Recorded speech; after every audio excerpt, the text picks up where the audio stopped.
சீதா சீதா மயங்கிய ராமன் வரவழைத்தானா மடியில் உன்னை அனுமதித்தானா மஞ்சள் பூசி மஞ்சம் கொண்ட ராமா ராமா மந்திரத்தை சொல்லிவிடு சீதா சீதா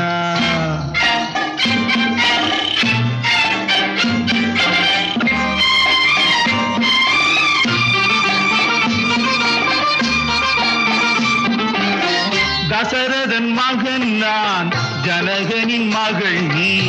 மாமனின் வீட்டில் இன்று விருந்துக்கு வந்தே அதிசய வரவு ஆனந்த உறவு அரண்மனை காவல்காரன் தூங்கிவிட்டானா நாயகன் இங்கே